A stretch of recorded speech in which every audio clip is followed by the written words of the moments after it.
bonjour, on a la 4 quoi monde. Merci pour notre renouveler confiance.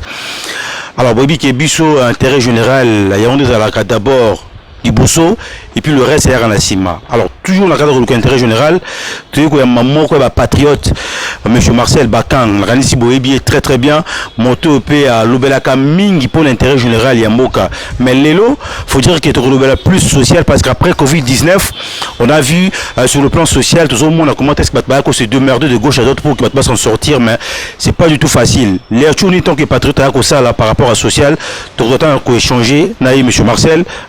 Bonjour. Bonjour Romos. Alors, toi, tu es Makassi d'abord, Kimi Ali. Eza Makassi. Yo Yebit. Qui est Makassi? Alors, il faut dire qu'il y a aux Congolais, aux Arabes à Paris. Ça fait maintenant combien de temps que vous êtes à Kinshasa? Bon, ça va un mois. Un mois. Voilà, je crois que avant Covid, Nazalaki, Naki, Nazongi, donc Nazali na mois de mars, Naki et puis Nazongi. Alors, juste après Covid-19, il y aura des conséquences sur le plan économique, sur le plan social. Tant que patriote, tant que observateur de la société, d'abord après Covid-19, bien que s'il n'en a pas monté, les choses sont dans l'année Magambo-Ken. Bon, moi personnellement, Yomo Oyebi, naza président de l'association, Oyebi Pebilo Tosito Sala pour participer à l'Angouébélé. Sauf que, voilà, tant que ça la réflexion, Mbalebele na sali ba réflexion sur ba méthode de gouvernement, sur makambo ba osal, bazo anticiper makamboté à chaque fois. Aujourd'hui, net Covid etango yaki, il fallait herba confiner ki batu. Aujourd'hui, basala lokwa basala ba période ba Noël, ba période ba fête, ko pesa batu ba soso, gouvernement za na ba possibilité wana. Mais tant que ça là qui est en côté, et côté batu na kati anzala makasi, parce que ceux qui imaginez plus grand fonctionnaire plus grand employeur na lingana loba, et ça gouvernement na ville à Kinshasa c'est le gouvernement congolais. Pour yende ba fonctionnaire baza ibele, soka futika ba fonctionnaire tout de suite. Au moins que mouvement ezala. Sauf que na Congo yebi que indexation eza sur salaire té. Ce qui inflation et salemi donc ba salaire abato ekiti automatiquement. Et Rwanda bato ba komi na difficulté. Mais ce qui est indexation est sur salaire, des Makambouana est différent quoi. Et les lois, je crois que Covid, Sorotali, Tala, Ngana Uti Poto, na sali test, il y a Covid, na fouti 0 €. Mais ah, ils ont 30. Or, Sorotali SMIG, na biso déjà $5. $5, or SMIG place Ngana Uti, ils ont 1500 €. Na Luxembourg, 1900. Bafuta a texte à Covid. OMS a l'obaka Kabi 47 millions. 47 millions de uniquement même pour un test à Covid. Aux hommes, ils ont anticipation ba sala quitté. Il y a des opposés problèmes lélo. Na lingina pesa au moins ils ont argent public. Argent public dans mboka biso to vandi ba investissaka na place où pesa gouvernement intérêt na place où créer ba emploi. Mais il y a biso ils contrôle. Et chaque fois ils ont contraire. Sokotali mbongo ba tchaki na ba nini ba saut des moutons. Baroka ko tchango na social. Soki ba tchaka ngo na social ndeza ndenge zate. So de moutons taxe nini so de moutons ko produire na l'état. Soki ba tchaka ngo par exemple pour construire ba aéroport, on appelle cet exemple aéroport on dit 52 millions. Soki ba sala rango ba modulaire mususu. Yo voyager au Kenya ba mboka musuti. Omoni taxe nini ba aéroport ezo kotsat. Congo ils ont combien d'aéroports bakokako créango une vingtaine d'aéroports kokako kotsela l'état taxe. T'as l'exemple à Gopas. Bon on a des motos bimaki avant même que Covid-19 bande. Mais au moins tout simplement na lina lobake ba investissa ki mabe. Parce que les lots ont raté occasion moko bamboka nyonso to uti. États-Unis a côté récession, France a côté récession. Congo Covid est frappant on a ndenge oyoke ya ndenga bamboka musute. Mais sauf que l'État salinine, ce que tu as le budget à l'État en 2021, et ça budget moko ya grave, il y a problème parce que bateau va foutre à l'État mbongo, va foutre sur l'État mbongo te. L'État est ça qui va en besoin 3 mois, 4 mois, va foutre à biso te. La société muso ekoi. Na économie na biso 84% économie est dans l'informel. 84%. Aux hommes. Investissement étranger dans l'économie, na biso 70% et investissement. Yo yebisanga. Or, Ce qui 70% est investissement et produire intérêt. Intérêt en est que Libanda. Combien est-ce qu'il y a au Congo? Mais on a par rapport au gouvernement, mais bien au association minée, où ils allaient basés à Paris, je crois tout le monde. Mais pour ça, qui n'est concrètement pendant le temps pour qu'ils bandent qu'on a bino na mboka, bah survivre pendant des bien. Non mais je crois que biso to sala kana eloko tozo koka kosala. Hein? Biso to za association. To ko se substituer te na gouvernement. Et ça va place où nous sala le gouvernement et biso ko sala ngote parce que voilà soit va compliqué pour na papier, so yo mo yebit. Na na conteneur yo soki yote ndebi mate. Pour to comment il ko interpeller ba mikonzi à chaque fois na télévision. Soki yote de conteneur bimate. Or na yaki nango okabaer to kabaki ozalaki présent. Problème eza yango wana. Problème eza o wana par rapport au gouvernement. Au monake soki au pesi conseil par exemple ou lobby non ngana ko collecter biloko par exemple. Pona ya nango poto pesa na cadre Covid. Oyo ka ba bloquer yo po MS azana intérêt mo boye ba ONG international baza déjà na mbongo bango ba collecter ki pona pandémie ba ko bloquer yo. Donc il faut lukanzela kaka le paro nzela ya gouvernement sauf que nanzela wana okozala moins visible. Problème eza yango wana. Mais depuis qu'il y a Congo to na problème belé les longue population baza ko souffrir ne loba ki on est bandelia wa. Yo tant que moto vendre dans un pays développé puis voir diriger l'association minière na niveau ya poto. Est-ce que ce monde poto s'en sortir sur le plan économique? Faut tout banda par nini parce que là faut dire que vie sociale jusque les eaux boité. Mais yango na uto loba. Na uto parler la création d'emplois. Surtout emploi jeune. Na lobela yango chaque fois to sala ba émission yango. Or, ko créer ba emploi et c'est nango eloko mo terrible té. Na on peut ce exemple mo simple. Soko ke na ba université okuta ke ba ingénieur baza ebelé. Ba parlaka souvent na auto-entrepreneuriat. Oko bimaka libanda oko sala 1 mètre carré okuta 5, 6, 7 personnes bazo sala. Ba auto-entrepreneur wanat. Na éviter ceux qui va parler na auto-entrepreneuriat nini. Parce que ceux qui sont dans garage par exemple, c'est un auto-entrepreneur, mutoza na boutique, asa auto-entrepreneur, mutoza na terrasse, asa auto-entrepreneur. Gouvernement a investi sur ba oyo baza déjà. Il appelle ça au crédit. Voilà, ça va au PC déjà une meilleure solution. Au moins na mboko avant, ba banque pour na ba commerçant ezalaka. Ba banque pour na ba agriculteur ezalaka. Ba banque donc ba spécifier ka ba banque. Les Londres comme une meilleure solution pour le Congo, pour l'Afrique. Au monde, ce qui l'État a eu par exemple 2 millions. A Tchango, on a pour pesa, bateau bazana ba terrasse, bateau bazana ba garage. Pour ceux qui par exemple au Koutimoutou, c'est un mécanicien. Bo sombelier ba outil nyonso. Bo pesier bo louer les places. A ko engager ba touté. A ko engager ba to belé. Au monde.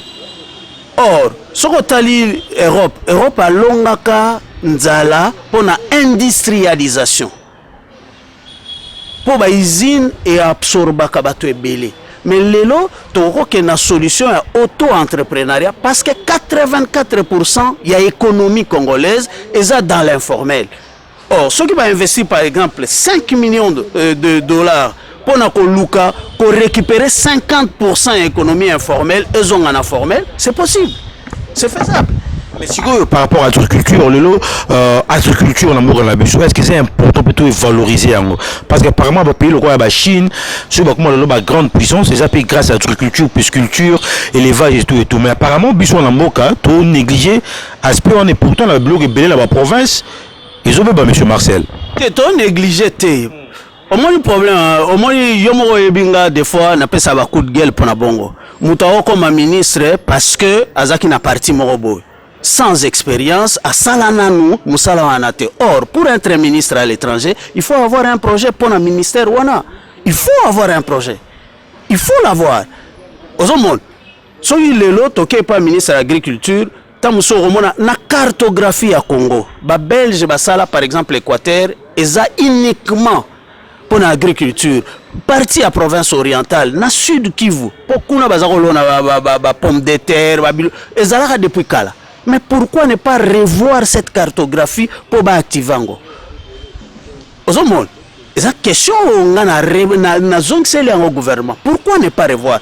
industrialisation en Congo carte ezali exista kala soko okei na province orientale okuta ke bazako sala EVA wana Goodyear azako utiliser pour na ba pneu nga papa na nga azaki directeur na entreprise wana ezako sala ba EVA bazako sala te na Kivu te moto bazako sala ba matelas Okapi na nini na ba côté Équateur bazako sala ba soso ba ti na Kinshasa aw lelo ba daipene voilà c'était une entreprise plus de 5000 travailleurs or Rwanda Belge ndatikango ozomona biso lelo batu nyonso bazoganga nzala sauf que toza na solution ya kokimisa nzala mais tolingi yango te tozozwa ba schéma mususu nga nazongi ka na pesi exemple mbongo batiaki na saut de mouton c'est des millions de dollars et ozongi c'est l'état nini po bozo parler na embouteillage problème na saut de mouton apparemment et ça linga passe parce que eloko ekoko kozala privilégié eza kokimisa nzala ozo comprendre parce que bakoka ko investir na place oyo ekokimisa nzala ya population omoni naza un problème na saut de mouton te na lobinde ezaki très mal réfléchi et on a investi l'argent public eza mbongo oyo ya taxe yo ndenge ozosala bazwaka yo IR impôt sur les revenus bazwaka yango donc eza mbongo ya l'état po bazongisa yango na place oyo l'état akoproduire mususu ailleurs c'est comme ça que ça se passe bakoko pesa ba entreprise oyebi combien d'entreprises okoyi combien de ba commerçants on a bazandu bakoyi po kaka ya confinement combien ba osala isute nzale bakisamiti ma petite moyenne entreprise parce qu'il va tout payer ba olérango ma petite moyenne entreprise normalement pesa mi pona ba nationaux mais tout le monde ba étranger ba osala mais est-ce que ça a des conséquences directes pour la population congolaise donc tango lobi bongo pesinga raison soko lobika ndengo utolo bano pesinga raison conséquences za nini il fallait ba pesa nga omoni économie na biso soki lelo économie na biso ba entreprise olobi petite et moyenne entreprise congolaise mais appelle sous na ba petite entreprise congolaise oyo eza 2 personnes mutu moko azana mbongo na ye engagé mutu moko mususu eza ya ba 10 personnes 20 personnes 50 personnes 100 personnes mais ceux qui ba petite et moyenne entreprise wana ezui 55% économie congolaise au moins que équilibre na économie akoma mais les autres sont dans les 70% mbongo eza ya ba étranger ceux qui ba sali intérêt mbongo il faut zonga et ça ba entreprise ezala américaine française belge ivoirienne mbongo okenene na Côte d'Ivoire otikala te intérêt sur les revenus ba actionnaire bazali chaque fin de l'année entreprise on il faut payer ça ba actionnaire mbongo tam so actionnaire azana congolais mais si on investit dans les entreprises congolaises l'argent reste sur place aux monde et cet argent crée de la richesse sur place. Gratuité enseignement, quand même, trop, un signal fort pour la formation à la jeunesse de les jours à venir, M. Marcel. Bon, je crois que là, nous avons parlé de biloko est beaucoup plus utile. Hein? Je crois que c'est les utilité dans le moment. Beaucoup plus utile et très rapide. Nous avons un exemple. Na juste na pembe nanga garage moko ezali na mona mususu garage mususu voilà bakota ya bandal tristesse nanga ezali nini na moni mutu azana garage na ye azana plus de 15 jeunes azozwa bango en charge mais pourquoi l'état ne pouvait pas investir sur ça parce que ceux qui 15 jeunes wana bakomozo à salaire eza 15 familles au bazolia l'état peut bandiga les lotés hein l'état banda peut na ba gouvernement les cas kala peut ba s'occuper na ngoté et bandiga na gouvernement té na yebi kuno lingo memanga meye baboy hein l'état eza yo ezanga ezaka ministre té hein biso nyonso nde groupe na biso nyonso tozo participer na kosala l'état wana hein eza administration té parce que eza un peu biloko mibale musika mena nina yebiso bo ce qui l'État investir bien, oui, force Afrique lobby zanine. Afrique est la population moko très jeune, hein, dans les 55 ou 56% jeunes. Donc jeunesse ne produit la richesse. Bamboka nyonso yo vieillesse et l'équipe jeunesse, au commun que production à richesse est kiti. Or biso tozana bilenge. soki nga nayebi soki na Congo eza possible ke bafuta ata bato bazosala te. C'est encore possible. Ya kosala na mbongo on est où parce que déjà uto ba osala déjà bana ba problème. Impôt sur les revenus rôle nango ezaka nini? Impôt sur les revenus, taxe o ba entreprise ba futaka. Rôle nango eza nini? Babongisa pe banzela. Ah mais yeba boy. Eloko oligo pesaka plaisir yango wana. Ko bongisa nzela, l'état bongisaka nzela na ba taxe o ba futaka na nzela. Ailleurs c'est comme ça que ça se passe.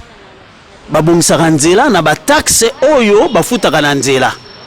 Kilométrage, barrage routier, oh, net nazomona wa non. L'état salaka nzela pour oyebi 1 km à nzela, ça te fait $1 million. 1 km, $1 million.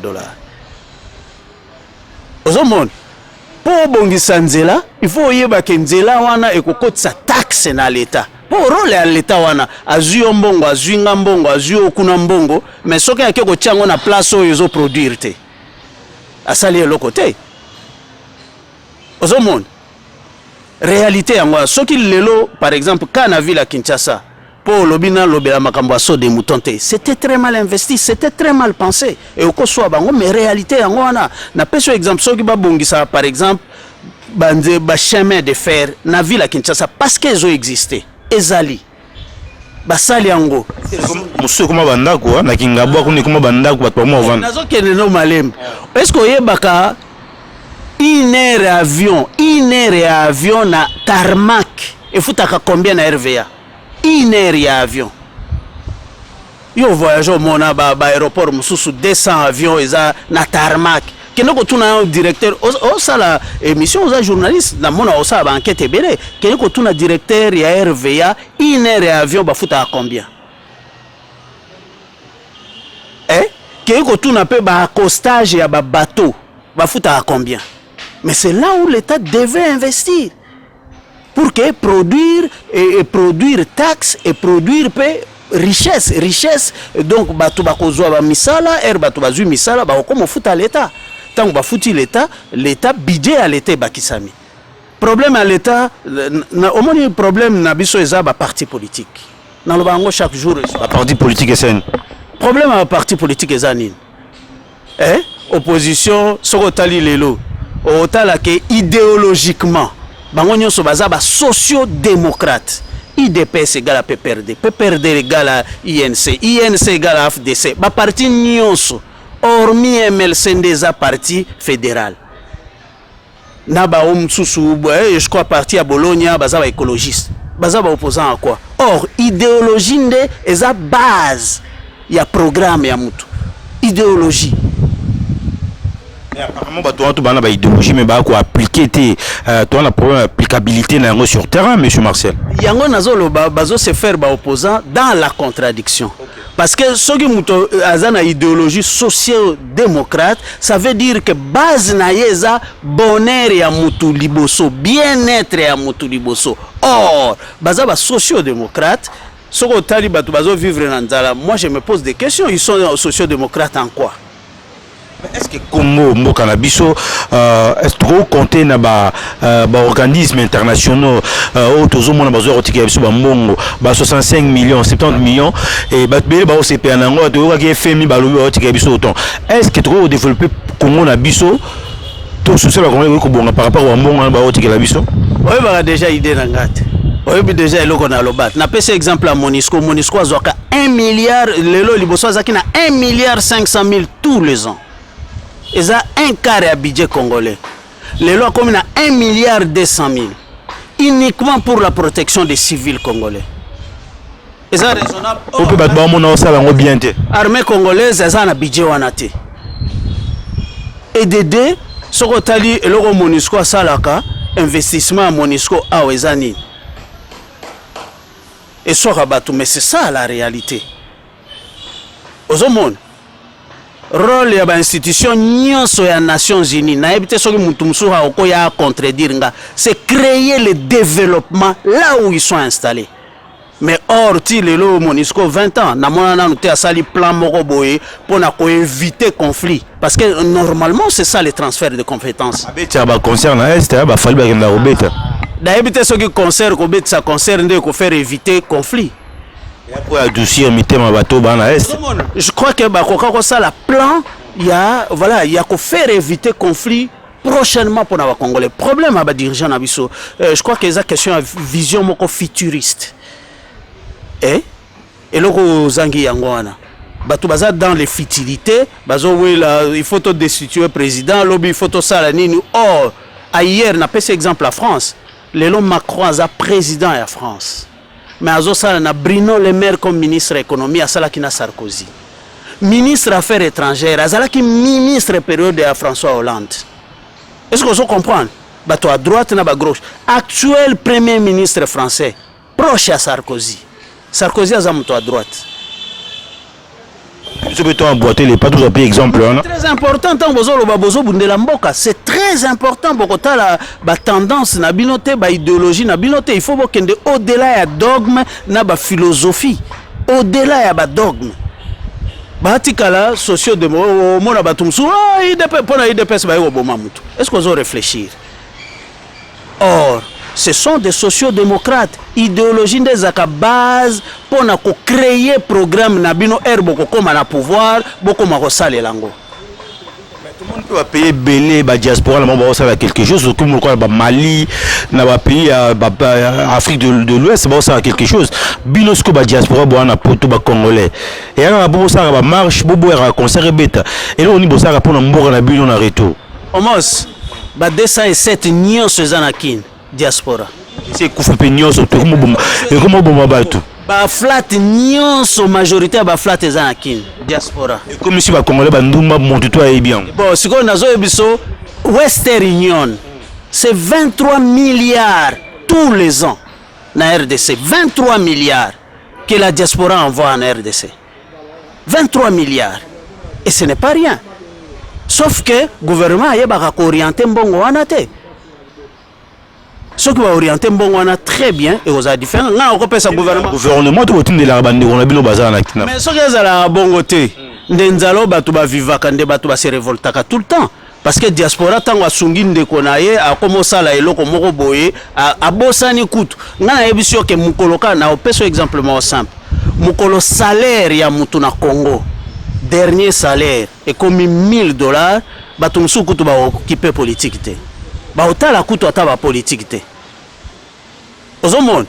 Pour deuxième salaire, ce qui a monté comme 5 000, 3 000, azatan a posé à parler politique. Pour problème les avinaye et bananaye, est-ce que papa ni na okobota moi n'est pas le banalingo kufa pauvre? Ezali, papa moko azalate, maman moko azalate. Oya kolobela amboti mwana alobi tenga lingi yo kufa pauvre. Non, papa nyonso alingaka pesa mwana ne vio ya azwaka te. Vio yo ye asala te papa nyonso ata aza ya zoba me akolinga mwana atanga ngana yebi na mwana papa moko papa wana azaka kaka mokati mbila me asala tout mwana lelo aza médecin ozomona. Est-ce que va tant d'autres traverser? Est-ce que l'église est un rôle monnaie à jouer? Est-ce que la catholique est la église dit de réveil parce qu'on peut comme une prophétie qui est aux dans le monde. Est-ce que sur le plan social il y a un rôle monnaie à jouer pour que équilibrer ça? Les bossons ont un rôle monnaie à jouer mais c'est quoi le sauter parce que ça la hypocrisie mingi. Hypocrisie bon ça on a ndeni. Na yebisio président ya Seni église ndé votakai.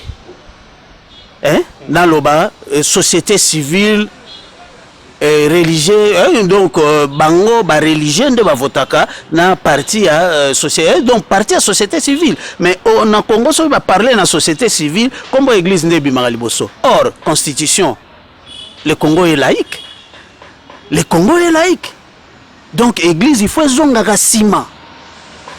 Président Seni ba votaka na pese exemple 2011 2006 bato ba votaka malumalu église catholique na ba église o mususu nyonso na société civile 2011 ndenge moko et comme tricheur ceux qui a triché donc bango baza parti à responsabilité ceux qui nga lelo na pese au poste au BBC na za parti à responsabilité morale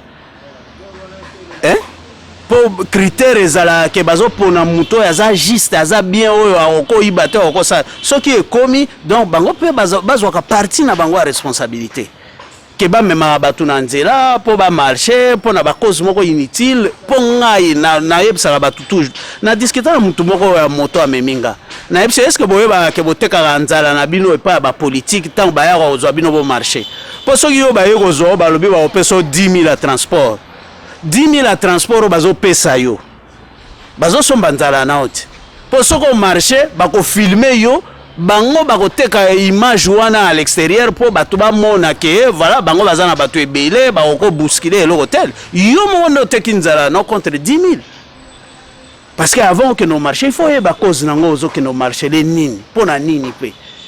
Alors les priorité c'est là monsieur Marcel pour le Congo, surtout pour l'avenir, il y a des jeunes. Tant que Congolais, priorité pour nos autres, c'est la Nini. En au-delà, je suis sur le des moutons.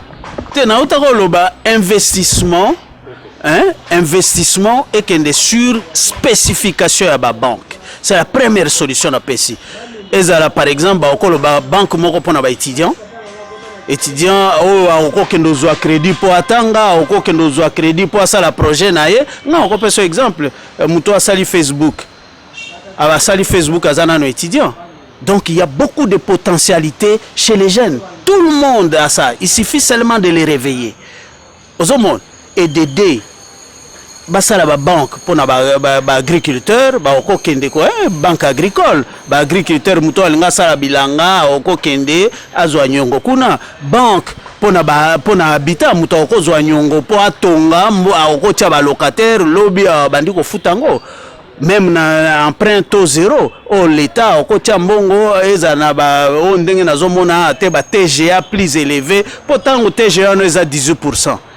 Mais aux autres, c'est la banque. Lobby babotole mutukana, lobby babotole ndako. Ça, c'est les choses que l'État doit voir. Est-ce qu'il y a que la banque nyonso congolaise, c'est 40 millions de dollars? Est-ce que 40 millions de dollars sont dans la poche naïte? Eh? On est ça qui est un bon mot qui est bon. Ils ont un bon mot sous fouillé tout bateau bon bon banda bon. Non, au moins la banque tant que il faut ba matisa to ya ko mutu po comme na banque il faut bâtir plafond moko beaucoup plus élevé. Aux hommes ba assurance pe na moni comme ba assurance muso ezaka ba banque. Aux hommes problème na biso na Congo ne yango wana. To investir sur babiloko yokopé sa l'état taxe. Donc créer des sources innovatrices et recettes pour l'état. Trop de taxes aussi tue les taxes. Hein? Non, c'est faux. Les lois on a assiette 260 assiettes, il y a des taxes provinciales qui ont existé. 26 assiettes et taxes dans la province ont existé. Vous comprenez? Or, les taxes wana, ce qu'on tali les taxes wana, et ba taxe wana ndezo boma l'état pour azo ebate mais ba koko fusionner ngana yebisa DGDA azo ka taxe DGRAD azo ka taxe DGA azo ka taxe mais pourquoi ne pas fusionner ça et comme eloko moko bien que voilà ba ceux qui va fusionner en taxe ko banda ko zala orienté place moko. Lutte contre la corruption au gouvernement est lancé et puis qu'on sauver mort la makamusus parce que tout le monde ba te bele ba komi ko banga déjà que bakanga bango bangwa te bone balo bana lingala est-ce que ba ke espoir ezali corruption musus ezaka moral corruption matérielle eza corruption morale ezali lutte contre la corruption il faut ba bandana biloko eza plus simple c'est-à-dire c'est des lois. Nga ko yebiso eloko moko kende ko poser ba député depuis ba banda loi nini bango ba créer pour repousser nzala pour ekimisa nzala na Congo corruption nzala zelo moko mais musika kasi nzala ndezo provoquer corruption nzala ndeza na base ya corruption na Congo za nzala po soki lelo ba lutter contre nzala corruption muto akokimango base ya corruption na Congo za nzala. Pour ceux qui le lobaye balakisi 10 000 balobi non 10 000 les taxes à l'état ngana okopesa yo 2 000 oloba 2 000 na payer catch na ngati aussi 2 000 otena pochette mais ceux qui yo aura déjà plus de 2 000 wana est-ce que muto okoko corrompre 2 000 Ils ont idée. Mais là maintenant, monsieur Marcel, tout qui n'est pas tous un moment qui a un social, tout le monde va téléviser basinel, il y a un courant, et comme il y a prépayer n'engi bilo bozana na poto. Est-ce que vous qui est coupe qui est développement? Non, le développement zéro. D'abord, permanence à courant, ça crée beaucoup de ministère, bazo comprendre le vrai problème à Congo. Ce n'est pas la production du courant le problème, mais c'est le transport du courant. Des problèmes. Na Congo, transport à courant c'est un problème et non production. Transport à courant, c'est-à-dire quoi? Depuis Inga, il a distribué, on va expliquer Bissonan. Voilà. Courant ya Inga ezokende facilement bakota Brazzaville ezokende facilement na Lubumbashi mais awa de l'estage eza parce que ça problème à transport il y a courant soki lelo bazui comme luka ba investisseur sur transport ya courant au mona ke makama de l'estage sur po ba câble mususu eza na se depuis à l'époque ya ba belge ba bogisa la ba câble wala te ozobol Ata régie des eaux, battuo mousso ezanase depuis l'époque ya ba belge. Or, ça fait combien d'années? Transport ezala courant na mai ndeza d'abord problème. Soki nga ministre ya énergie eloko liboso na kobandolité nango pona ba investisseur eza transport ya énergie, transport ya courant et non production ya courant. Po ba barrage eza ba barrage eza presque partout mais transport on des opposés problème mais sauf que bato bazo kanisa que production ya courant des opposés problème or c'est faux. Bosenga ya bino diaspora pour vous ça peut un plus sur le plan social pour l'embourg en abinozani parce que dans le temps celui qui bandait la exonération par rapport à Blourbois on peut y aller en mboka ah si ba casser en haut déjà bosenga na bino na moya lelo ezani exonération nan bakasate nga keneki na Éthiopie na mona ke diaspora Éthiopie alenga zonga soka za déjà na plus de 10 ans libanda mboka soka zozonga biloko nyonso eza gratuit et puis gouvernement nazo peso exemple mo simple biso na poto to kozwa crédit po ya ko investir na Congo pe okozwa crédit po vanda libanda mboka ozomona donc to bundaka 10 fois plus que n'importe bakanisa. Si par exemple gouvernement sali fonds moko d'investissement oyo azo faciliter diaspora aya ko investir. Je crois que Congo est transformé dans peu de temps. Parce que diaspora a une expérience, a un double regard. Ozomon talaka exemple moko na pesao ba supermarché nenge koti na ba commune. Ba maladie ezako boma batu ya ba main sale et diminuer kende ko sala ba observation na ba hôpitaux remona ke ba maladie ya ba main sale ekiti nini il faut ba Congolais ba retenir pour le développement moko na biso surtout sur le plan social de nos jours qui viennent tant que moi na mboka pe mot de la fin na rozani na lobby vision futuriste pour nos dirigeants et puis bah apprendre à travailler ensemble na sina loba kiango na yango na pesa ki exemple la France et ça exemple net Félix Aza président so il fayulu azana idée à bien ayoko pesa ye so ki Katumbi azana idée à bien ayoko pesa ye Mbemba azana idée à bien ayoko pesa ye pour que bénéficiaire ya idée wana o yazana ngo o ya lobby ke akokoka ko sala era ko za la président et za la population. Parce que bango nyonso babundela biloko mibale eza population na mboka. Alors il faut prouver population que bazo bundela population na mboka. Idéologie des différents. Non, idéologie est différente. 94% ya ba parti politique eza socio-démocrate. Kendo ko talat. 94 bazo socio-démocrate. Siko baza ba opposant en quoi? Merci beaucoup monsieur Marcel. C'est moi qui vous remercie.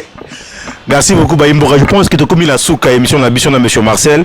Nous te bêta c'était chaque fois que Congo peut bonga les arabes mutumo roteza bisoto. Hein? Il faut monter ça ba idée n'a pas le poteau les idées en deux jambes. Moi je pense que autolobé sa première partie par rapport à social moi on a besoin aussi na makanisi ba tu belé. To kanisi social il y a déjà primordial pour les Congolais. Moi je pense que le chef de l'État à retenir compte de l'idée Moussousso, M. Marcel Bakanga Pessi pour que lobby, tout mon avenir Congolais est vraiment meilleur. Merci beaucoup à mon équipe.